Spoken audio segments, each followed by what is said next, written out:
são aqui 17 e alguns minutos, é o momento de começarmos. Eu gostaria de agradecer a disponibilidade generosa do professor Fausto por aceitar participar nestas nossas e-talks da Faculdade de Medicina, neste último ciclo muito dedicado, no fundo, a tudo que tem a ver com as consequências e implicações desta pandemia. E, obviamente, a nossa escola teve aqui uma posição de liderança em todo este processo, não só por ser diretor da faculdade, mas também pelo papel como presidente do Conselho de Escolas Médicas, acabou por ter aqui um papel de liderança que agradecemos e que valorizamos, e, portanto, temos o privilégio de estar aqui para ouvir. E sem mais delongas, a palavra e agradeço mais uma vez o gesto generoso de estar aqui para conversar connosco. Muito obrigado, Joaquim. Muito boa tarde a todos. É um prazer imenso poder estar aqui convosco. E, embora seja de uma forma um pouco diferente daquela que estamos mais habituados, não nos últimos tempos é isto, mas acho que é importante podermos falar um pouco. Eu vou fazer esta intervenção como uma conversa. Ainda pensei fazer um pouco mais convencional, com alguns slides, mas depois achei que era melhor podemos ter aqui um formato mais de conversa. Aliás, eu pus o grid precisamente para poder ver algumas das vossas faces. Agradecer, como é óbvio, não só o convite para poder participar nesta última das FMUL Talks, e aqui em particular agradecer a organização deste evento e desta série de talks, que penso que foram muito relevantes para a nossa casa e é mais um dos sinais da vitalidade que mora dentro da nossa casa. E, portanto, Joaquim, a Ana também, enfim, toda a equipa, quando se começa a dizer pessoas, depois falha sempre algumas, mas a todos aqueles que tornaram possíveis estas FMUL Talks ao longo destes últimos tempos, quero agradecer-vos. O que eu irei falar, o tema que me foi proposto é um pouco aquele que foi o papel das escolas médicas numa situação única que estamos ainda a viver e que iremos viver durante algum tempo, e, em particular, o papel da nossa faculdade. Olhar um pouco, irei falar um pouco se quisermos, alguma evolução histórica recente do que aconteceu, dar enfim, aqui um ou outro detalhe sobre um outro aspecto, sobre, no fundo, algumas das decisões que foram sendo tomadas e algumas das situações que levaram a que essas decisões fossem tomadas, e também, porque sei que está alguma expectativa em relação a isso, podemos falar aqui um pouquinho sobre o futuro, e nomeadamente o papel que as escolas médicas e as faculdades de medicina, as universidades, de uma forma geral, podem ter, não só naquilo que é o seu âmbito, em termos de ensino superior, em termos de investigação, em termos do que representam como estruturas académicas, mas também a sua inserção na sociedade e a forma como podem contribuir, sobretudo em situações como esta, para encontrar respostas mais adequadas a situações que são de facto extraordinárias e que, como tal, também muitas vezes necessitam de medidas extraordinárias. A contextualização do problema é conhecido de todos, temos-lo vivido, uma situação de pandemia que ninguém esperaria há uns meses atrás, mas que ocorreu. E aqui um dos aspectos importantes que me parece que a universidade e as faculdades, e se quiser a academia médica científica teve, foi talvez pelo facto de estar, de certa maneira, treinada a lidar com algum tipo destas situações mais, às vezes, mais imprevisíveis. No fundo, nós estamos preparados para o imprevisível em termos médicos. O poder ter tido aqui um papel importante e uma contribuição importante. E é interessante ver as assimetrias que houve também entre países na forma como a própria academia foi escutada ou foi utilizada na tomada de decisões. Isso também é algo que nos pode fazer refletir e pensar um pouco. No nosso caso específico, o que aconteceu foi que em fevereiro houve claramente a percepção de que a situação não iria ficar confinada à China. Eu pessoalmente tinha tido algum contacto com esta situação, uma vez que, como atual presidente eleito da Federação Mundial do Coração, nós temos um board onde se sentam alguns colegas asiáticos, e já em dezembro, janeiro, se tinha começado a falar desta situação pelos nossos colegas asiáticos, de uma forma que na altura já me começou a preocupar um pouco, embora nunca pensasse sinceramente nessa altura que pudesse vir a ter a dimensão que veio a ter. Um colega de Xangai que se sente neste board e que ainda numa fase relativamente precoce, tinha havido uma mobilização de milhares de profissionais de saúde para Wuhan, onde era o centro da epidemia, e que, enfim, com a disciplina chinesa isso foi feito de forma bastante rápida, e, enfim, toda aquela evolução que houve, que a certa altura se pensou que poderia ficar contido naquele local, mas depois rapidamente se percebeu que começava a ter características que iam muito para além disso. Eu lembro-me ainda em inícios de fevereiro de estarmos a combinar algumas reuniões, e já nessa altura, quer os colegas chineses, quer um colega de Singapura, já ter basicamente o país fechado, os hospitais e as universidades encerradas, e já não ser possível viajar, porque na altura ainda estávamos numa fase em que, quase com incredulidade, que íamos observando a situação. E foi depois, devo dizer que eu estive em Itália no princípio de fevereiro, quando não havia nada, e a minha última viagem foi para o Cairo em fevereiro, em 23, 24 de fevereiro, na altura em que tinham começado os primeiros casos em Itália e que já se perspectivava, ou que estava no início, a perspectivar-se que de facto ia ser uma situação que rapidamente iria espalhar para o resto do mundo. E foi depois, ao observar sobretudo a evolução que estava a ter, quer em Itália, quer depois logo praticamente a seguir em Espanha, que houve a percepção da nossa parte de que isto iria chegar a Portugal mais tarde ou mais cedo. E estamos a falar agora já no início de março, nós temos o primeiro caso em 2 de março, e nessa semana, em 6 de março, é quando nós decidimos aqui na faculdade que iríamos suspender as atividades com doentes, na altura ainda era essa a perspectiva. Já Coimbra, 2 semanas antes, tinha tomado essa decisão, tinha sido a única universidade a tomar essa decisão, e até houve alguma discussão sobre a oportunidade de o fazer, mas depois, claramente, a partir do momento em que houve o primeiro caso, foi claro que essa seria pelo menos um primeiro passo, que depois rapidamente evoluiu, apenas para dar aqui, enfim, a evolução sequencial, que nesse fim de semana foi quando, se bem se recordam, houve os primeiros casos, quer no ICBAS, quer na Universidade do Minho, e quando foi encerrado nesse fim de semana o ICBAS e a Universidade do Minho. Nós, Conselho de Escolas Médicas, na segunda-feira tivemos uma reunião em que foi decidido fazer o encerramento presencial das faculdades de medicina. Isso foi transmitido também em sede das nossas universidades, e é quando é tomada a decisão, no início dessa semana, do encerramento das universidades.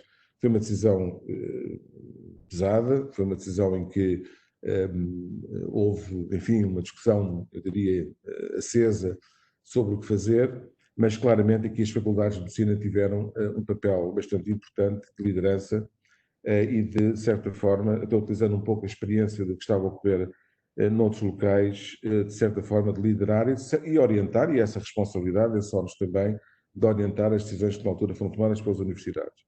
E aqui é um dos papéis que me parece mais importantes desta crise, falando no nosso âmbito, é de facto o papel de liderança que as universidades, as faculdades de medicina e as universidades tiveram. Isto não foi apenas em Portugal, ocorreu noutros países, mas aqui foi claramente um papel que assumimos desde uma fase muito inicial e que foi reforçado, sobretudo quando víamos alguns conselheiros e algumas outras estruturas não estarem talvez suficientemente sensibilizados para a potencial gravidade que a situação poderia ter, e isto foi-se consumando de forma cada vez mais rápida, sobretudo quando estávamos em contacto com colegas nossos, em particular colegas quer da minha área de especialidade, área cardiológica. É engraçado que nós no Conselho de Escolas Médicas temos especialidades que neste caso deram jeito. Havia cardiologistas, havia pneumologistas, intensivistas, epidemiologistas, temos um neurocientista também, mas tínhamos contactos todos com colegas que estavam a sofrer na carne, digamos assim, aquilo que estava a passar noutros locais, e em particular os colegas da Lombardia, com quem temos vários contactos, e em que de facto foi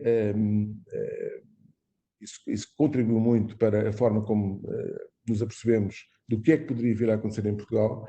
A Lombardia, como seguramente sabem, é talvez dos locais, das zonas da Europa mais avançadas em termos de médicos, em termos hospitalares, em termos da rede de cuidados de saúde, e já nessa fase, uma fase ainda relativamente precoce, a percepção e aquilo que estavam a viver na carne era que rapidamente iriam para uma situação, e foi muito rápido, foi em dias, para uma situação de ruptura do sistema de saúde e de situações muito complexas que depois poderei detalhar um pouco mais. E, portanto, de certa forma, condicionou a forma como também liderámos o processo e tomámos a decisão de vir a público, portanto, além da decisão que tomámos internamente, entendemos ter o dever cívico, moral, ter essa competência, de certa forma, de vir a público com as nossas posições e que na altura, se bem se recordam, houve uma famosa reunião do dito Conselho Nacional de Saúde Pública que, na altura, inclusivamente,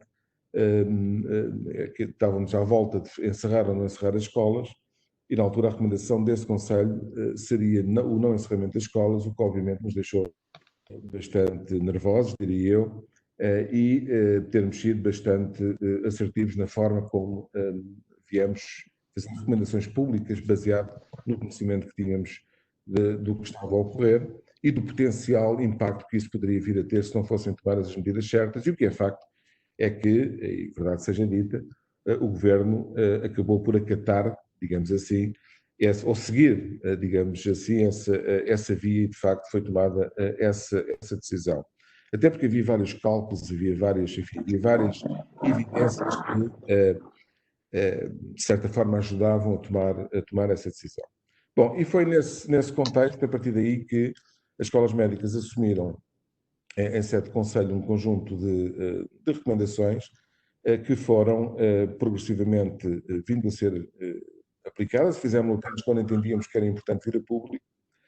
O mesmo se passou em relação à necessidade de haver massificação dos testes, da utilização das máscaras, da libertação dos dados para a comunidade científica, para a sua utilização a vários níveis, quer em termos de caracterização mais adequada do nosso quadro em termos nacionais, como também a possibilidade de poder realizar determinado tipo de estudos.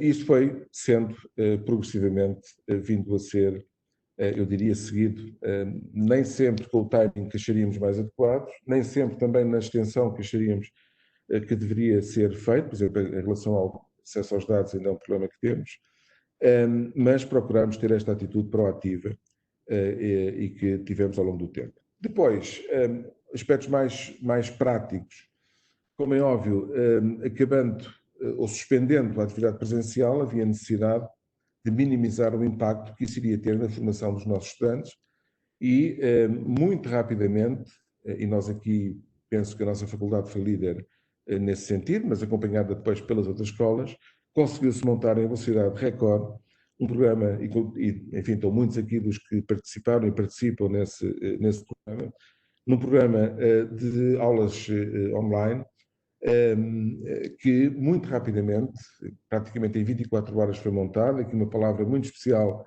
para o nosso Conselho Pedagógico, para o professor Joaquim Ferreira e, enfim, toda a equipa do Conselho Pedagógico, para toda a equipa técnica dos audiovisuais, que foi absolutamente fantástica, para todos enfim, os nossos funcionários que estiveram também sempre completamente disponíveis para poderem ajudar neste sentido, e montámos, de facto, um programa que, não sendo completamente a substituição do que seria um programa normal, mas o objetivo era precisamente termos um programa adaptado que pudesse minimizar o impacto daquilo que era seguramente um grande transtorno em termos de formação dos nossos alunos. E isso foi, eu diria, um grande sucesso. Nós tivemos, aliás, a oportunidade de publicar uma pequena brochura um pequeno documento sobre aquilo que foram as atividades letivas nas várias faculdades de medicina portuguesas, e eu fico muito satisfeito em que, no fundo, a nossa serviu um pouco de modelo e que depois foi também adaptado por todas as escolas e permitiu-nos, no fundo, de uma forma organizada, estruturada, com uma colaboração fantástica por parte de todos, ter este tipo de adaptação. Claro, nunca será a mesma coisa, mas de adaptação perante uma situação também única e que mostrou como é que é possível fazer, de facto, em termos, diria, muito adequados àquilo que era a situação, e, aliás, muito apreciado pelos nossos alunos, que também foram eu diria, de uma colaboração fantástica nesse sentido. E tem-se processado, no fundo, essa atividade e tem-se processado, eu diria, de uma forma exemplar, Claro que há sempre um outro problema, mas foram sempre sendo identificados e resolvidos e que permitiram chegarmos aonde estamos atualmente. Punha-se depois a questão em relação à avaliação, também muito rapidamente achámos que era muito importante termos dois pilares fundamentais nas nossas tomadas de posição.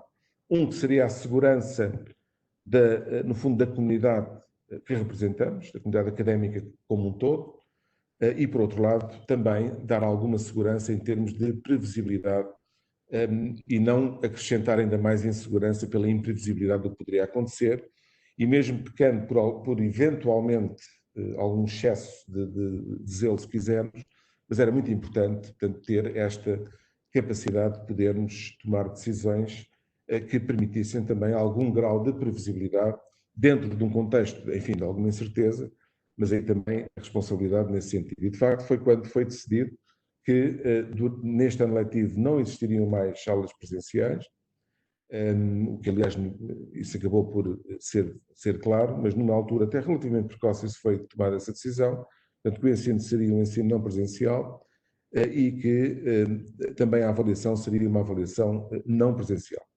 E foi nesse sentido que também se desenvolveram depois todos os mecanismos para encontrar formas que permitissem adaptar o sistema para se poder fazer esta avaliação, que aliás começou há pouco tempo e que, tanto quanto tenho sido informado, tem também decorrido de uma forma exemplar, sempre com uma outra questão, mas também foi sempre resolvida. Também aqui uma palavra muito especial para os nossos alunos, para a nossa Associação de Estudantes, o seu Presidente, José Rodrigues, e enfim, todas as pessoas, os alunos que também, eu diria, de uma forma exemplar também colaboraram para podermos encontrar as melhores soluções também nesta área da avaliação.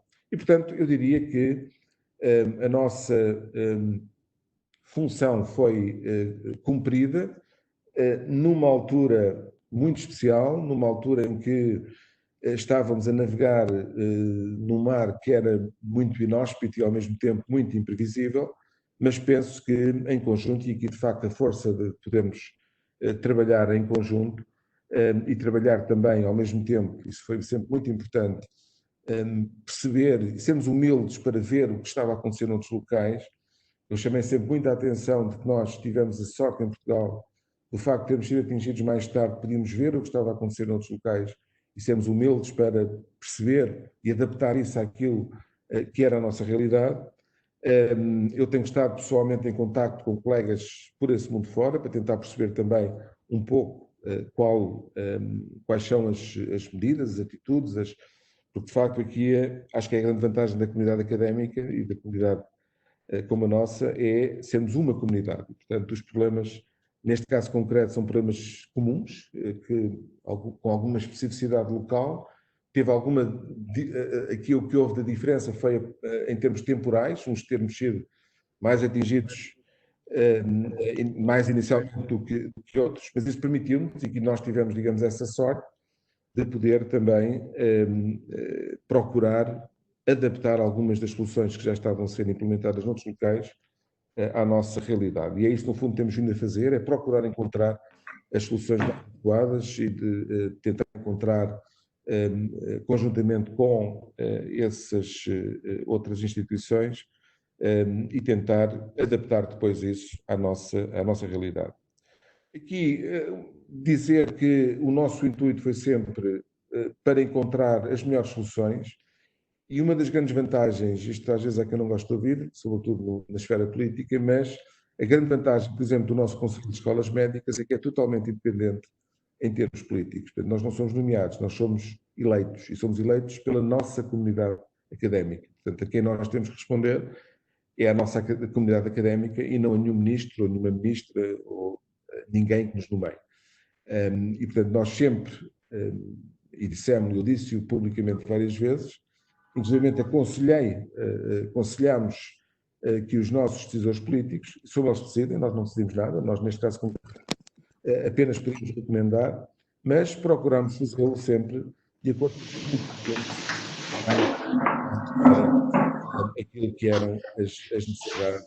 Eu pedia para fazer o mute do microfone, está aqui muito barulho de fundo, Depois, quando for para falar, podem abrir outra vez, mas agora, se não se importa, fazer o mute do microfone. Mas, portanto, estava a dizer que esta é uma grande vantagem e que nos dá uma independência extraordinária, uma vez que só temos que responder perante vós, perante a nossa comunidade académica e não perante ninguém que nos tenha nomeado. Não somos nomeados, portanto, somos eleitos. E, portanto, daí também o à vontade com que, claro que depois também depende um pouco de cada um de nós, mas não sei se têm acompanhado, presumo, sei que muitos têm, as nossas intervenções, que têm sido em alturas próprias e não propriamente para andarmos constantemente a dizer o mesmo. Portanto, são quase com intervenções cirúrgicas, quando achávamos que era a altura para o fazer, e agora, pelos vistos, vamos ter que o fazer outra vez, mas isso tem a ver com uma outra questão recente, mas tem muito a ver também com as faculdades de medicina. Bom, entretanto, chegámos à situação atual,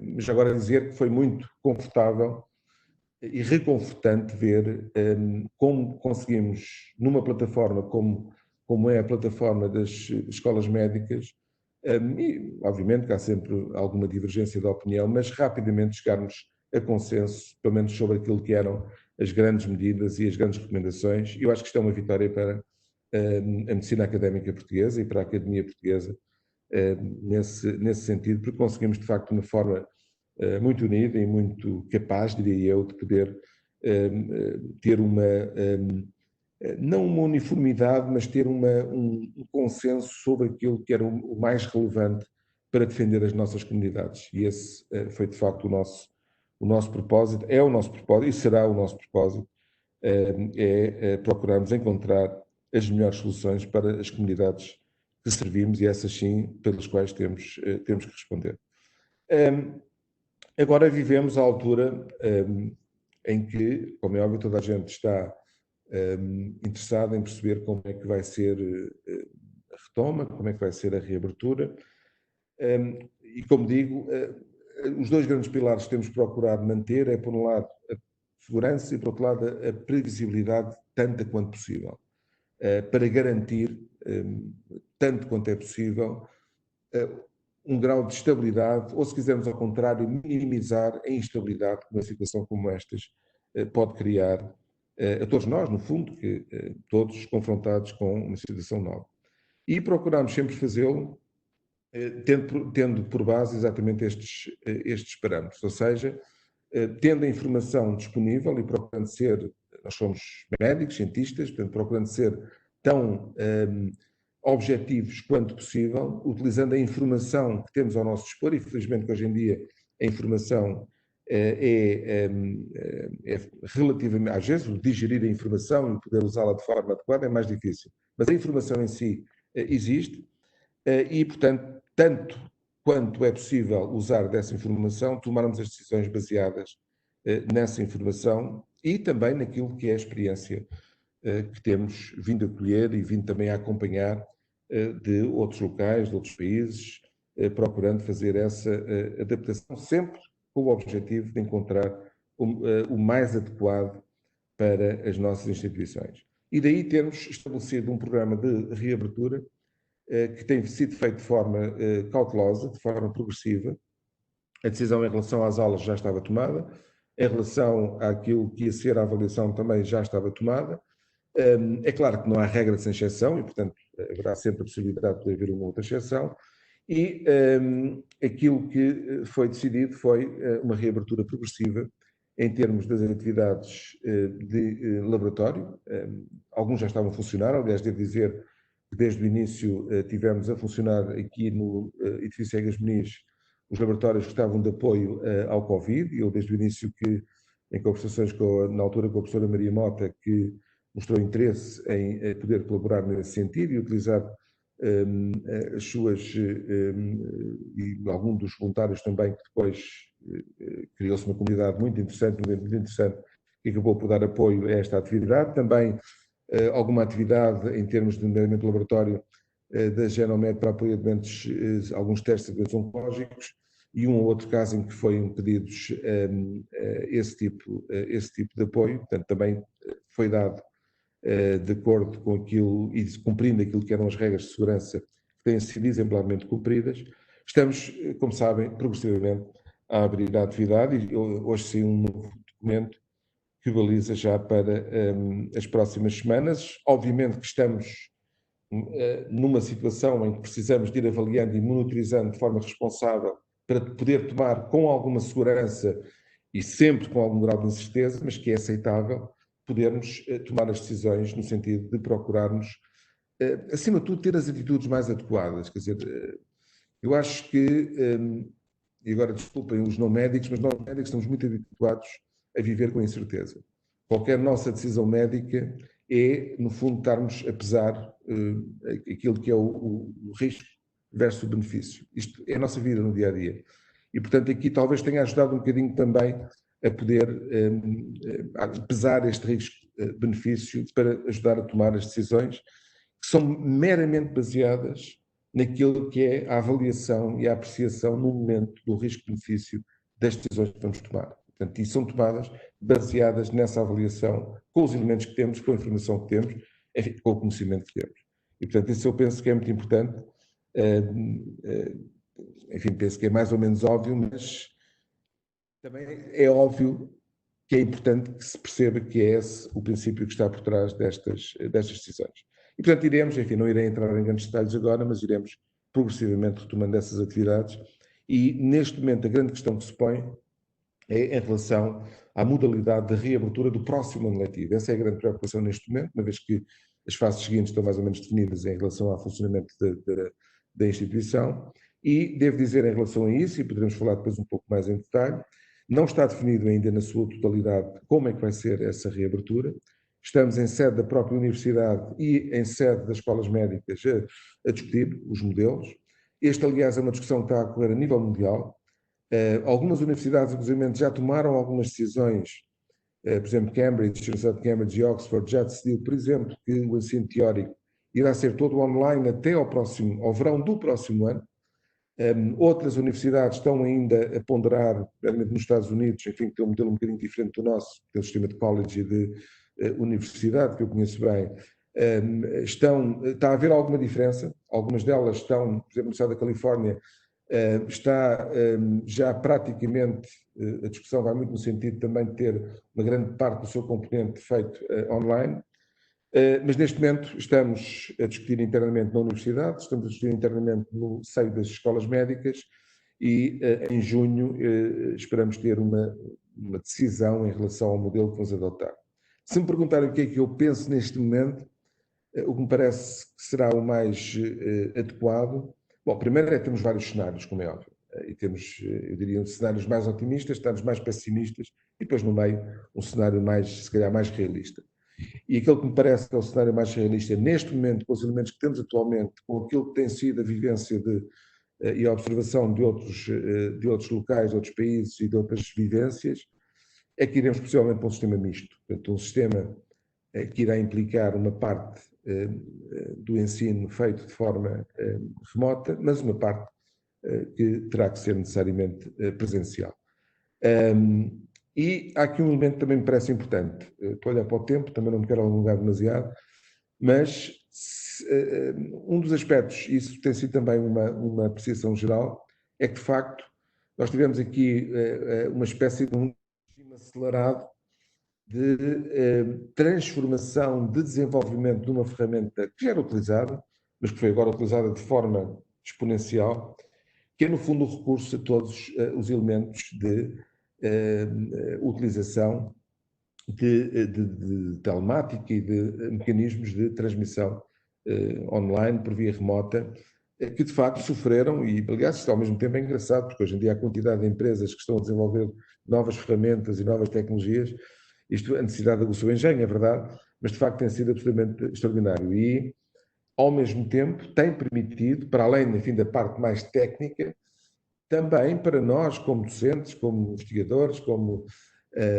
ligados, até como médicos, tem permitido a utilização, o refinar e o otimizar da utilização de uma ferramenta que, embora já existisse, mas que acabou agora por ter, eu diria, um desenvolvimento absolutamente extraordinário e, portanto, ao mesmo tempo, é aproveitarmos também essa experiência, esse capital de desenvolvimento que foi feito, agora poder aproveitá-lo. Isto, aliás, está a ser muito discutido a nível das várias universidades, de como é que vamos, no fundo, utilizar algo que foi agora desenvolvido de forma absolutamente extraordinária e, portanto, será seguramente aqui, eu diria, uma mais-valia se quisermos tirar coisas positivas, enfim, desta situação excepcional. Uma delas foi o podermos ter tido a oportunidade de desenvolver novas metodologias, novas tecnologias, novas áreas, que agora, mesmo quando passarmos, enfim, a uma vida mais normal, podermos utilizá-las também e saber utilizar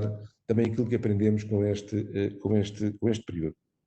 E, portanto, em relação ao novo ano, estamos, como digo, nesta fase ainda de discussão, mas, como digo, eu penso que iremos para um modelo misto e em junho seguramente que iremos ter, aliás, já estão marcadas algumas reuniões para podermos desenvolver e afinar, no fundo, as metodologias que irão ser utilizadas para a reabertura do próximo ano letivo. Já está mais ou menos decidido que o início do primeiro ano será em outubro. Isso, aliás, o calendário já foi definido pela Direção-Geral do Ensino Superior e, em relação aos restantes anos, ainda não está definido, mas será possivelmente na segunda metade de setembro, não está definido exatamente o dia em que isso irá ocorrer. E eu iria terminar, para dar também a oportunidade a que possamos depois ter algumas perguntas, dizer que há aqui 2 ou 3 ensinamentos que eu acho que podemos colher desta já. É claro que a história depois encarregar-se-á de detalhar, dissecar com mais detalhe tudo isto, mas eu acho que há alguns ensinamentos que se podem desde já tirar. Um é de grande humildade, de facto, quão pequeninos somos e como de repente, de um momento para o outro, sem ninguém esperar, somos todos postos em casa, enfim, uns mais do que outros, como é óbvio, nós médicos tivemos que manter a nossa atividade aqui, mas o que é que de facto é que foi a primeira vez na história em que se pôs uma população não doente em casa. E isto é absolutamente extraordinário. Portanto, a humildade que, como a humanidade deve olhar para isto, eu sei que isto depois, infelizmente, passa rápido, mas é uma lição de humildade, isso não tenho dúvida nenhuma. Depois, a importância de ter um Sistema Nacional de Saúde, e digo Sistema Nacional de Saúde,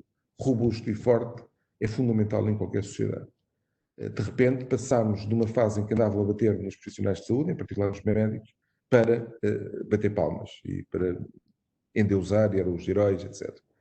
E, portanto, o termos um Sistema Nacional de Saúde forte, robusto, que possa dar resposta a situações como esta, eu acho que isto é o exemplo máximo de que, e não o desinvestimento que infelizmente vimos, agora falando do nosso país.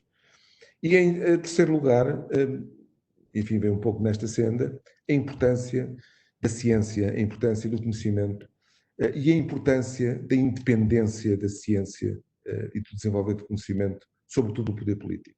Temos as cenas profundamente lamentáveis em termos, felizmente, mais internacionais do que nacionais, da tentativa de interferência do sistema político e dos políticos, e não vou dizer nomes, na ciência e na transposição da ciência, e se quiserem ter a translação da ciência para as atividades humanas e as atividades médicas, e como temos visto, tem sido, eu diria, desastroso. E, de facto, a ciência não se compadece com, e o desenvolvimento científico, o desenvolvimento da sua aplicação, não se compadece com este tipo de interferências, por mais poderosa que possa parecer, ou mais forte que possa parecer.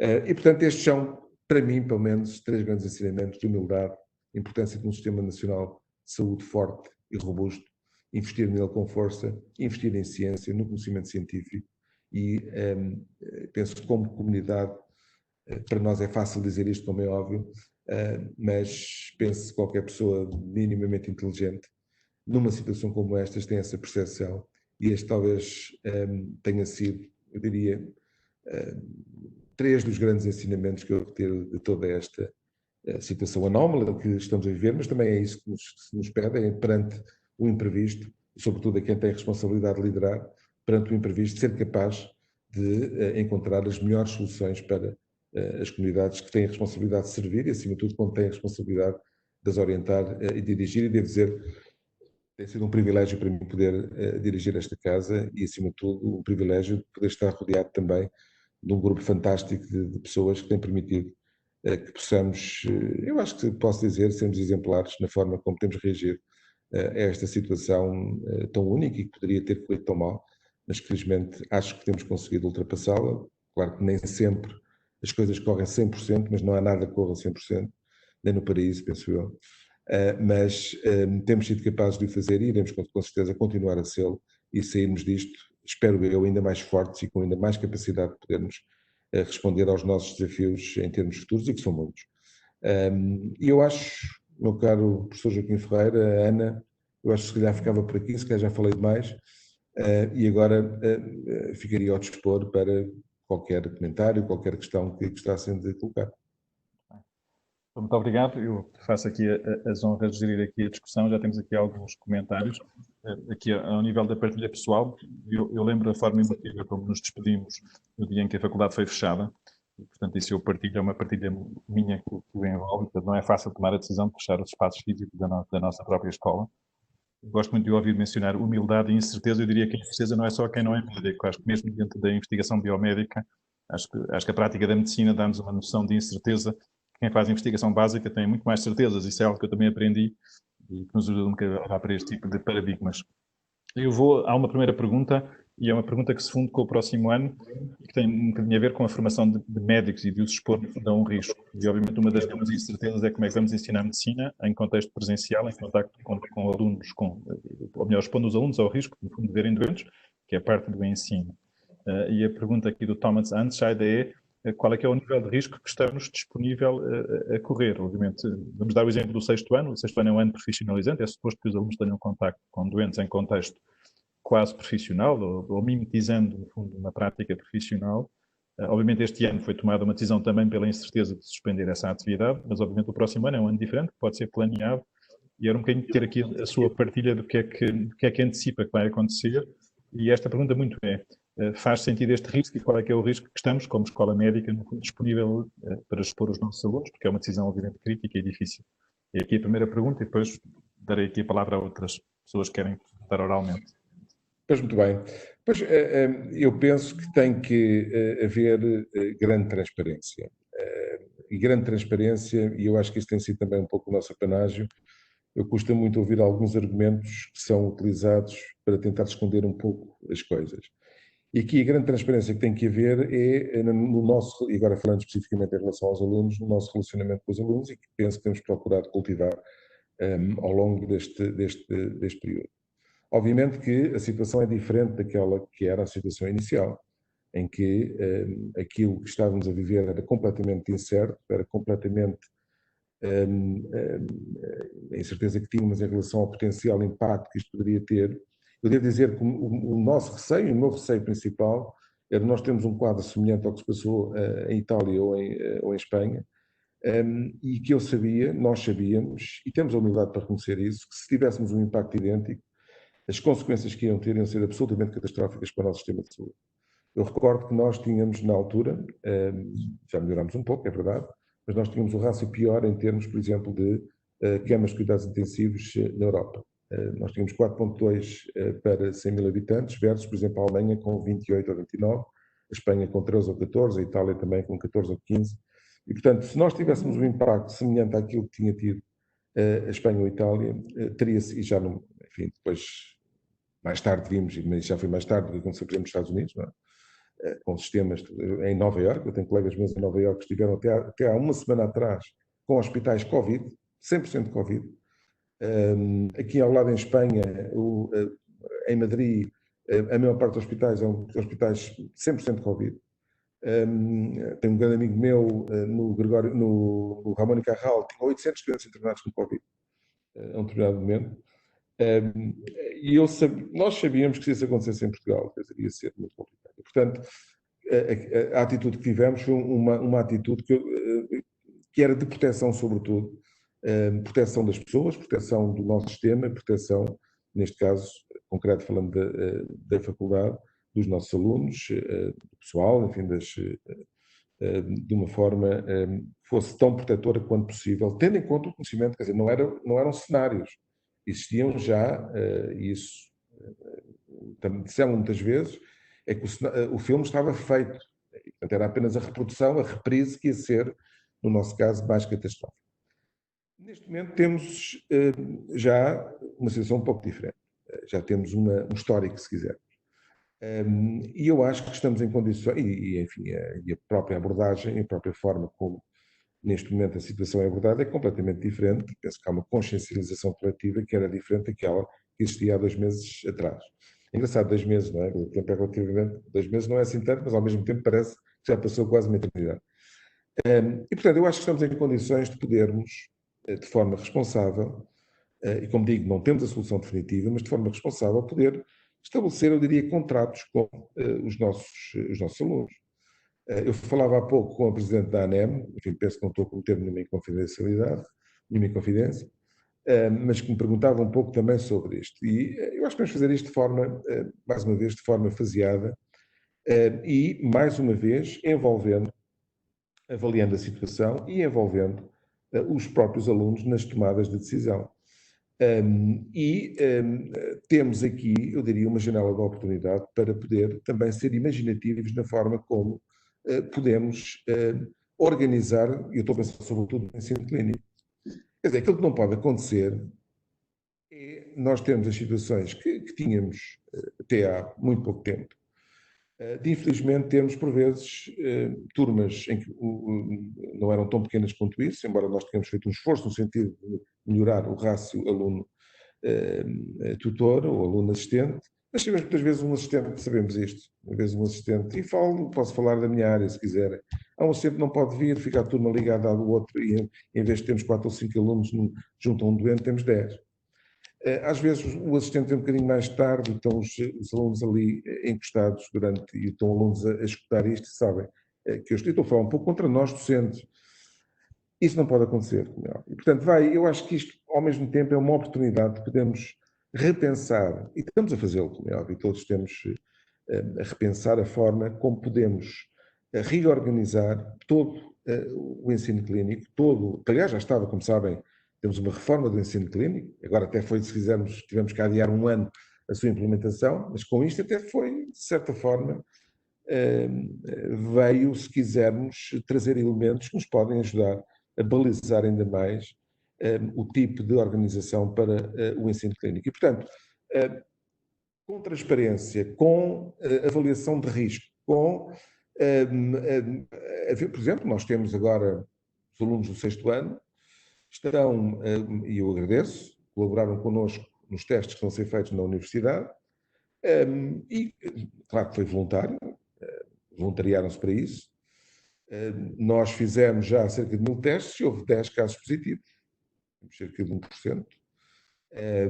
E, portanto, eles contactaram, já houve alunos que tiveram em contacto com pessoas infectadas, mas que voluntariamente assumiram esse risco, e, portanto, eu acho que tem que haver aqui uma partilha, temos que ser transparentes, temos que ser diretos, temos que ser muito objetivos, temos que criar as condições para minimizar o potencial risco que possa existir, e temos forma de o fazer. Agora, também não podemos ter, pelo menos nesta fase, aulas com 300 alunos numa sala ou 400 alunos numa sala. Isso também penso que não é. Acho que ninguém, hoje em dia, estaria disponível para isso. E, portanto, é nesse sentido que eu vejo este modelo misto. De podermos ter um modelo em que vamos ter situações em que utilizarmos estas ferramentas que têm sido desenvolvidas, vão ser até, se calhar, mais úteis do que a forma como o fazíamos tradicionalmente, e depois sermos também imaginativos, usar outras experiências. Isto está a ser pensado, como dizia há pouco, é uma das vantagens que temos em relação a esta situação, é que está muita gente a pensar nisto. Nós não estamos sozinhos.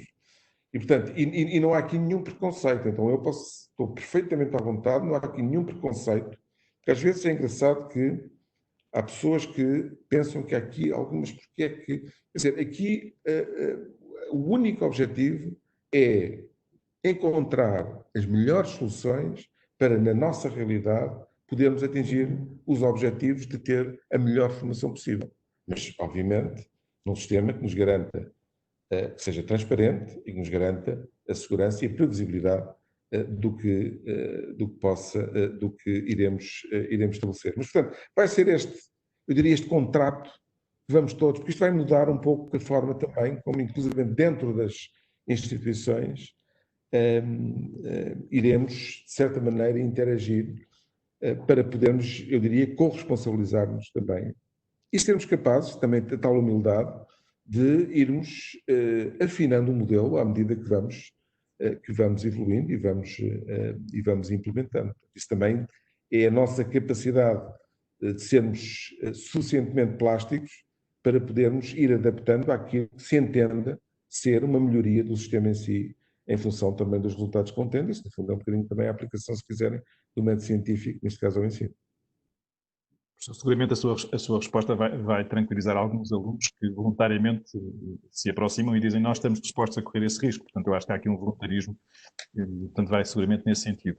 Eu vou dar a palavra à professora Leonor Parreira, que me fez aqui sinal que gostava de intervir. Professora, por favor. Obrigada. Eu ia direta, talvez, a uma das expressões que o professor Fausto Pinto disse quando terminou a intervenção, é que, de facto, pelo menos na minha percepção, foi de facto exemplar a Faculdade de Medicina de Lisboa em muitos aspectos. E quando comparando até com o que aconteceu, até mesmo na Universidade de Lisboa, a informação que eu tenho, aliás, por razões de família, de netos que estão noutras faculdades, noutras escolas da Universidade de Lisboa, algumas até com um pendor tecnológico enorme, é muito impressionante ver como isto correu, como foi organizado. Estou a falar do ensino à distância e, de facto, com uma colaboração exemplar também dos alunos. Portanto, eu acho que a faculdade, sem dúvida, fez muito bem e fez muito depressa. E nesse aspecto liderou. Um outro aspecto é em relação ao Conselho de Escola, de Escolas Médicas. Eu não sei se o Conselho de Escolas Médicas, julgo que não. E se não, também não percebo, mas também o professor Fausto Pinto também não deve saber responder a isso. Porque é que não há ninguém representante, nomeadamente o presidente do Conselho de Escolas Médicas, no grupo de aconselhamento do governo? É um pouco, para mim foi um pouco surpreendente.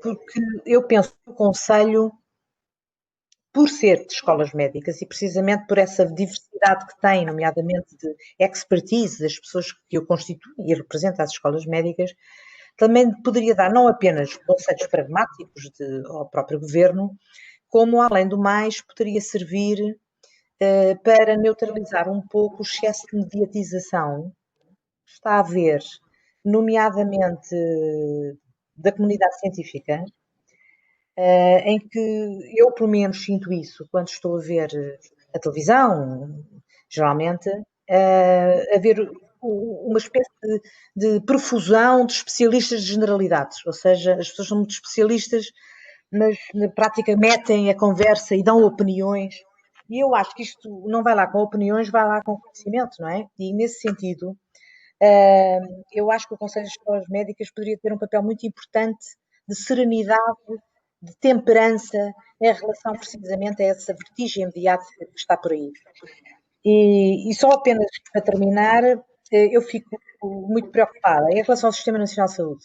Portanto, o Sistema Nacional de Saúde, nós ouvimos todos os dias dizer que venceu a crise, que esteve à altura, que não entrou em ruptura. Eu acho que o sistema entrou em ruptura para as pessoas que não são Covid.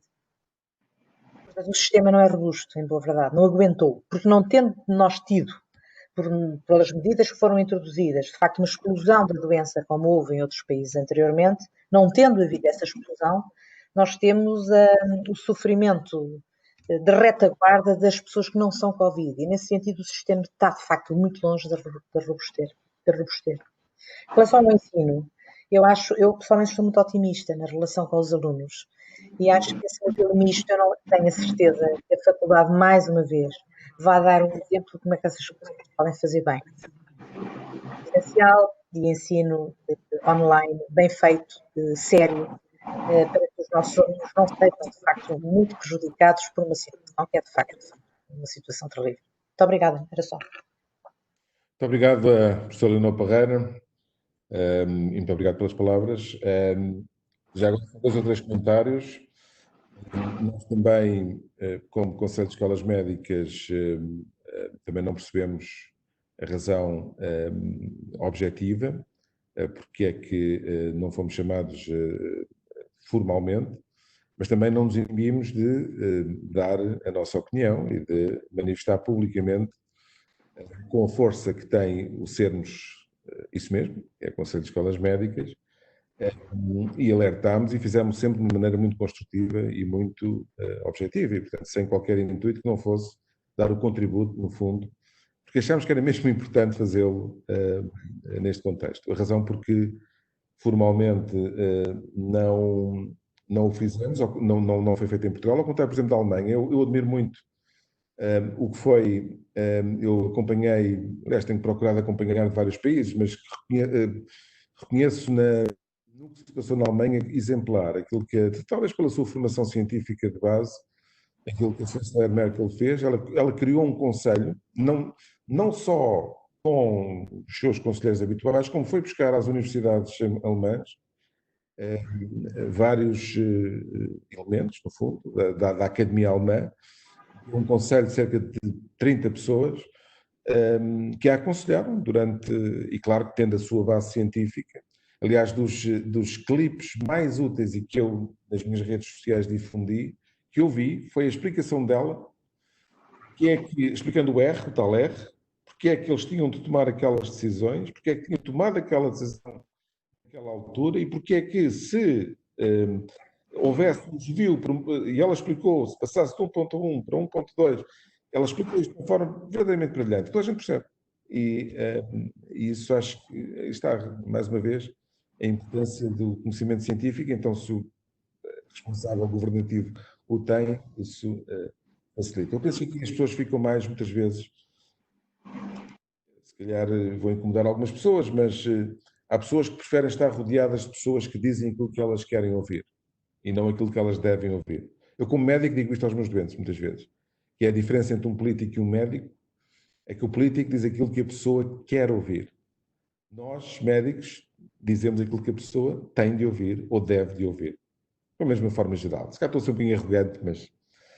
Em relação ao problema dos não-Covids, isso é verdade, mas também aqui dizer uma coisa, é que, independentemente do país, o que se verificou foi uma quebra muito significativa, nomeadamente dos doentes virem às urgências com problemas agudos. Na minha área, por exemplo, isso foi geral no mundo, e nós aqui tivemos também, por exemplo, uma quebra de 50%, nas primeiras semanas, de 50% de doentes com infarto agudo de miocárdio, e tivemos doentes que vinham tarde. Nós vimos rupturas cardíacas, que eram coisas que nós raramente vemos agora, porque tratamos muito rapidamente estes doentes. Vimos aqui, tivemos situações dessas, doentes que chegaram já em fases muito avançadas da doença. Porquê? Porque as pessoas tinham medo de vir à urgência.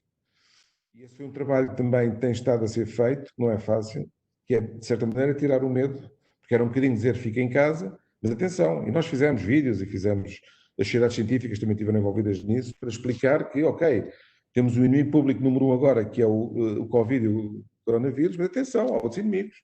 E mais, nós, infelizmente, para o coronavírus não temos tratamento. Para os outros temos. A pessoa com infarto do miocárdio, se vier nas primeiras horas, é tratada e pode ficar bem, não é? E fica bem, na maior parte dos casos. Se deixa atrasar isto na semana, depois é complicado, ou então morre em casa, como aconteceu. Portanto, eu diria que é verdade, parcialmente, que o sistema se preparou e, com isso, pode ter dado aso a que outras situações ficassem, de certa forma, descuradas, mas, ao mesmo tempo, também a reação que houve é uma reação que é independente de qualquer sistema nacional de saúde, porque isto aconteceu nos outros locais. Aliás, há vários registros a decorrer, nós participamos em alguns, há várias, já há evidência científica que mostra isso. Houve hospitais em Espanha em que o decréscimo foi de 80% de doentes com síndromes coronárias agudos. E, portanto, este é um problema de facto, este é um problema complexo, é um problema que vai levar algum tempo a conseguirmos tomar conta ou voltar, digamos, a uma situação em que possamos confortavelmente voltar a tratar as situações que necessitam, sobretudo as situações agudas, que de facto é de uma complexidade.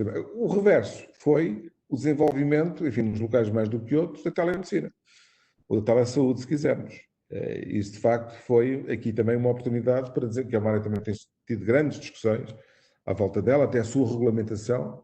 Eu tenho participado noutros países também nesta discussão, que é uma discussão. As pessoas às vezes pensam, sobretudo quem anda só no burro, que isto é só o problema nosso, mas não, este problema já não parece muito fora.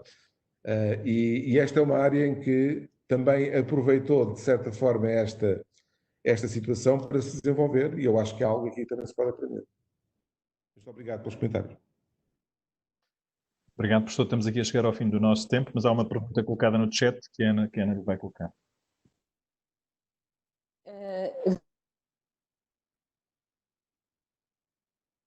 Professor Pedro Oliveira, em relação ao ensino prático, ele questiona se será a realidade virtual uma do bad teaching presencial, ou seja, pode a simulação substituir parcialmente a necessidade de empatia e a...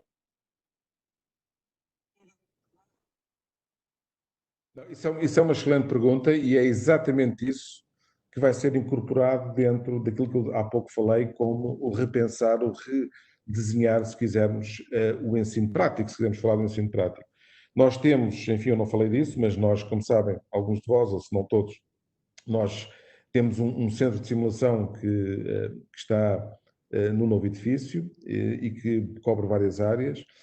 Vamos adquirir também acesso a plataformas que nos vão permitir ter capacidade de poder desenvolver metodologias virtuais e, portanto, eu diria que é uma das ferramentas que faz parte do tal, do que eu chamei o componente misto, e em que irá, aliás, já por si, independentemente de haver Covid ou não, eu acho que é importante, e vamos seguramente incorporar isso nas técnicas de ensino que vamos introduzir na nossa faculdade, e que temos, isto aliás é uma conversa que já vem de trás, e eu acho que agora vamos, com mais propriedade, diria eu, poder utilizar e explorar estas ferramentas, talvez mais adaptadas a algumas áreas do que outras, mas para nos poderem também ajudar precisamente a ir ao encontro daquilo que no fundo são a necessidade que vamos ter de encontrar estes modelos. Portanto, isso faz parte daquilo que será o modelo misto de ensino que iremos preparar, iremos desenvolver, e eu quero desde já, como é óbvio, agradecer a todos. Eu vejo muitos docentes aqui, mas quer aos docentes, quer aos alunos, quer aos nossos funcionários, também nas várias áreas de apoio que têm sido extraordinários. Quero, de facto, agradecer o empenho todo que têm tido e que irão continuar a ter. Vamos precisar de todos. Esta é uma casa, eu não diria todas as casas, mas esta é a nossa, em que precisamos de todos, porque é com todos que, obviamente, que iremos ser capazes de sair ainda mais fortes e podermos ter aqui uma capacidade de responder e de encontrar soluções, como encontramos já várias, mas poder encontrar ainda mais para vencer este desafio e continuar. Reparem, isto no fundo isto é um bocadinho brutal, é verdade, mas no fundo a vida é feita disto, não é? É feita de imprevistos, é feita também da nossa capacidade de podermos lidar com esses imprevistos e podermos encontrar também essas soluções, construí-las, desenvolvê-las e em conjunto podermos afinar esse caminho de futuro. E em particular para os alunos, eu quero deixar-vos aqui esta mensagem que eu espero que seja clara, de que estamos todos muito empenhados em que a vossa formação seja o menos comprometida possível. Claro que haverá sempre algumas coisas que irão, como estando, e eu sei disso, eu tenho, enfim, a minha caixa de correio um dia vai ser como os arquivos secretos do M5, mas eu sei que há muita preocupação, mas garantir-vos que faremos tudo, estamos a fazer tudo e continuaremos a fazer tudo para minimizar este impacto que isto está a ter nas vossas vidas, que é uma fase de ansiedade, que é normal, o que é que vai acontecer, mas penso e acho que se virem, no fundo, tudo aquilo que temos feito é precisamente para vos minimizar essa ansiedade. Nunca conseguiremos tirar, nem com doses fortes de Xanax, agora disse o nome comercial, de Alprazolam, mas nem quando conseguimos retirar completamente a ansiedade, mas estamos a fazer o possível para vos, acima de tudo, dar-vos perspectivas e perceberem que há aqui não só uma estratégia e uma visão, como há capacidade instaurada de poder implementar isso e ajudar-vos a atingir os vossos objetivos em termos formativos e em termos futuros. Muito obrigado, professor. Se me autorizar, eu ia dar por fim daqui esta nossa conversa. Eu acho que lhe caíram várias batatas quentes no colo. É diretor da faculdade, quando isto acontece, né? Durante uma pandemia, a última só aconteceu há 100 anos, é o presidente das escolas médicas, e por cima, as doenças cardiovasculares são o principal risco para complicações mais graves, hein? Portanto, acho que de facto sabiam que estava nesta posição, portanto a pandemia apareceu no momento certo. Portanto, agradeço obviamente a sua disponibilidade sempre todos podem atestar, e agradeço também a participação de todos, agradeço, obviamente, a organização, às pessoas da comunicação, que obviamente têm um papel importantíssimo para que esta rede de contactos com o exterior se mantenha, e, portanto, espero que nos encontremos face a face, não é? Com máscara, brevemente, para mantermos a faculdade a funcionar. Portanto, muito obrigado mais uma vez e obrigado a todos. Muito obrigado a todos. Muito obrigado. Muito obrigado.